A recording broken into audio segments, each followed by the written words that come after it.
আপনারা ইতিমধ্যে দেখতে পাচ্ছেন। এই মুহূর্তে দোয়া করলের সময় আমার কোনো কিছুই বক্তব্য নেই।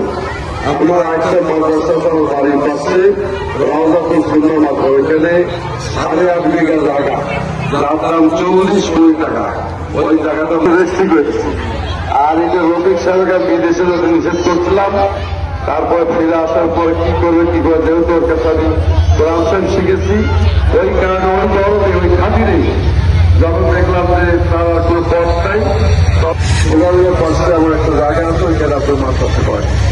তো পর্যন্ত আমার রাখছিল, খরচ ছিল। এই কারণে আমি তাকে নিষেধ করছিলাম যে ওই দেশে আমি গেছি, যে দেশে যাদের চায় সেই দেশে গেছি, ঘুরছি, বেড়াইছি। তো আমি বলছি ওই দেশে যাচ্ছি, আপনি আলেম মানুষ যাবেন কেন, কিন্তু সে কথা আমার রক্ষা করে। ওই কারণে দেখলাম যেহেতু চলে আসছে, বিরোধ চলে আসছে, একই ছিল হাই ফাই করে একটা পরিবার সুন্দরভাবে চলতে সব আল্লাহর ইশারা, কখন কাটবে কি করা। তো তারপরে যে মাদ্রাসা শুরু হয়েছে তো আমি ভোটের সময় প্রথম এই নির্বাচন দূর নির্বাচনে আসছিলাম, আসে পানি খেলাম, সিঙ্গারা খেলাম। তো যাই হোক, আমি ইফতারে যেহেতু এখন একেবারে ইফতারের সময় এখন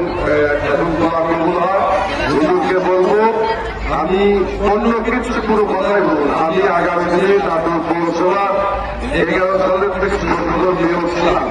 16 সালের পরে আমার কাছে জোর করে ঘিরে গিয়েছে, জোর করে রেজাল্ট দিয়েছে। এইসব মানুষ আমাকে ভোট দিয়েছিল, কিন্তু তারা জোর বেরিয়েছে না। ভোটের বলার দরকার নেই, শুধু আগামী দিনে আমি আমাদের বেঁচে থাকবো এই মানুষের মধ্যেই রাজনীতি কথা দিচ্ছি, সেই কথা রক্ষা করতে পাশাপাশি আগামী নির্বাচনে আমাদের সকলের দোয়া করে। আসসালামু আলাইকুম ওয়া রাহমাতুল্লাহি ওয়া বারাকাতুহু।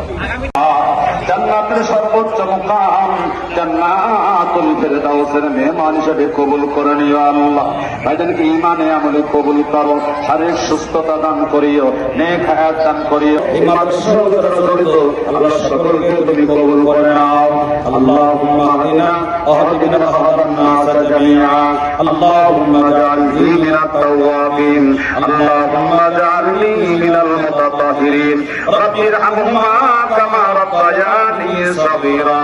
سبحان ربك رب العزة عما يصفون وسلام على المرسلين والحمد لله رب العالمين.